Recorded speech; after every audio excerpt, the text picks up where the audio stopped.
Hi, loves. Dionysia here. And I wanted to take some time with you to talk about some questions that we've been getting about Priestess, the stage production. Some great questions that I'm really excited you're asking and that I'm really excited to share with you about. One of the major things I'll share with you what the two things are. Number one, we've been getting some questions about inclusivity and how other body shapes and sizes and colors and ages are represented. And I wanted to speak to that. And secondly, I've had a question about how is Priestess related to men? And I love that question too. So I wanted to talk to you about those things today. On about inclusivity, I think part of the reason that this question has come up a couple of times is that in the promotional video for the show and in the cast members, the current cast members, we're largely in the cast members, white women in our mid 40s, right, of a particular body shape and size. And that, I want you to know, is temporary. But also in the promotional video, there is a kind of a younger age range represented. If you haven't seen our promotional video, please go watch it. It is absolutely stunning, just as a piece of art in itself. There's my daughter, age 22, in the video with us, and then up to about early 50s in that video of women. And there were, I think, 12 of us available for filming that day. A couple of Asian women. That was sort of the more ethnic representation. But I wanted you to know that actually there were a lot more women who were invited to be part of that production, that filming, than who could actually come. So there were silver-haired women invited. There were East Indian women and Latino women and African American women invited. So I just wanted to say that, what we could do with filming that day was with who could show up at the time that it was happening. But ultimately, our intention with this show is that it's going to represent woman.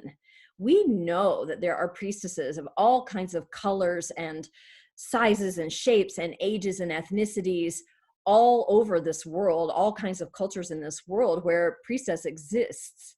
And we are excited about that. And we're excited to be connecting with other women from other places. And we are brainstorming all kinds of ways, really creative ways that we can use media to be able to represent women from all over the world. And that is our intention. And in terms of the cast, right now we are,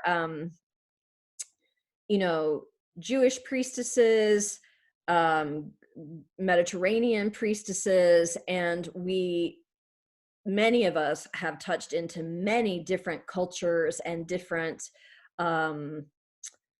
priestess paths in our trainings and in our travels and in our world experiences. I, for example, have touched into the Egyptian mythologies, the Celtic, the South American.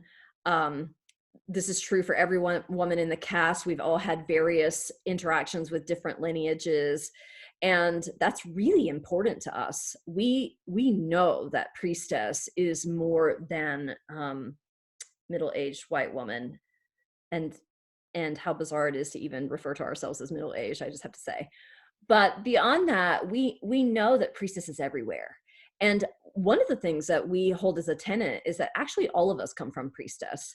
Because in the ancient world, before the patriarchal religions, the one God religions came into being, in the ancient world, pagan religion was everywhere. Pagan can be such a loaded word, but what I want to say is that cultures identified with polytheism, gods that were represented in many different kinds of ways, feminine and masculine, largely feminine in the ancient world. And so the priestess would have been a title and a role that was played out, surely, but also everyone would have related to that.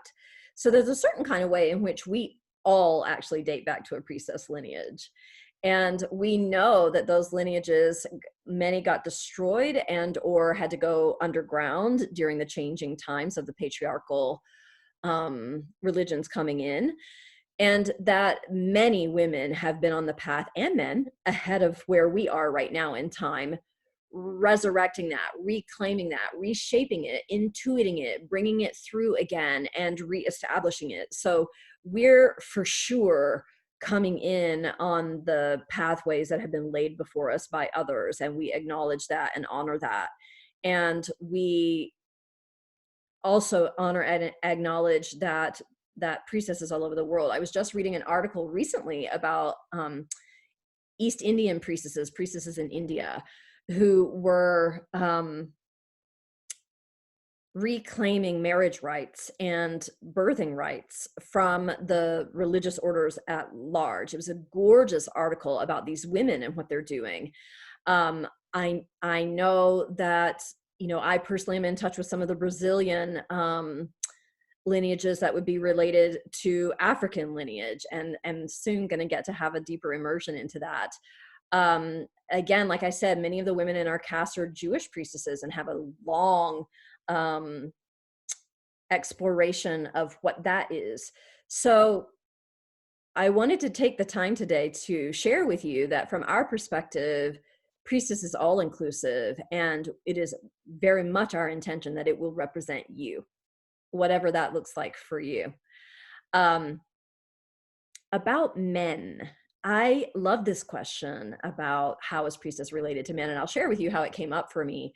I was on a date about a month ago with a very handsome man who was totally intrigued about what I'm up to, what I'm doing. He wanted to know everything about it. He had never heard the word priestess before and wanted to know what that is and what my function is and how do I serve? Where am I? What's going on? What's my project about? And so I was talking with him a lot about that. And at one point he said to me, well, is priestess also for men? And I thought that was such a fantastic question. It was so genuine and wonderful coming from him. And he and I had a great conversation about that. But then I went on to share on social media about this question and about this. So I thought to share that with you as well. What's true for us is that we actually really welcome masculine input into our path. We're not sort of like the antithesis of a masculine religion that doesn't include women in ordination or in roles of service or in decision making about how things are presented to the community. In fact, we're quite the opposite of that. In Priestess Path, we really recommend, but also include the masculine in our process and in our rituals. And there are so many different expressions of how rituals and ceremonies happen with priestesses in so many different kinds of places. Yes, many of them are women only. Others of them include men. I do know of communities that men can be ordained as priestesses and take the title. Others choose to use the title priest of the goddess. But also, whenever men are held by a woman in a deep way through her love, through her nurture, through her care, whether that's holding him in his grief or holding him in a difficult or challenging time in his life, or holding him in a bigger kind of way that's about offering new ideas or new perspective into his world, all of that is priestessing. When a woman brings a man closer to a sense of the earth and being connected to the ways of the earth and earth-based spirituality, that is priestess. When a woman connects a man to his body more deeply through lovemaking and sensuality and sexuality, that is priestess. All of those things are the priestess arts. And they're deep arts when we study them and move into them. But even for women who don't necessarily identify as priestess or recognize that in themselves, still those are the priestess arts from antiquity. When a man experiences a woman's wrath or her hurt being expressed to him about his bad behavior, that also is priestess. So yes, the answer to that question is priestess is also for men in many kinds of ways. So maybe you see yourself represented here today in what I've been speaking to and what I've been speaking about. And I hope that I'm conveying sort of a bigger sense of what we're really doing here, what we see as what we're holding as our vision, how we see you as being with us, really, with us and included and expressed here.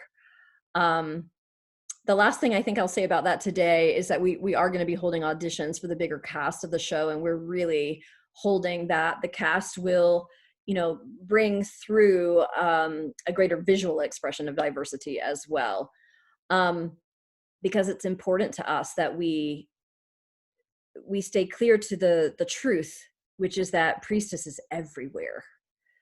Um, Again, if you haven't yet seen our promotional video, I hope you'll go over to our Indiegogo page. You can just click on the button in this email to get there and watch the video. It's really gloriously beautiful. And that you'll check out our fundraiser. And if this is resonating with you or has some truth ringing in it for you, that you'll contribute. All of the donations count and matter and help us toward our goal. We've got about 13 days left in our fundraising campaign. And any donation of $250 or more is tax deductible because it comes through our ministry. So I hope you'll have a look, and I thank you in advance for checking it out. And may what I've presented here today have some meaning for you. And again, just letting you know that we're holding you with us as we create and move forward. Blessed be.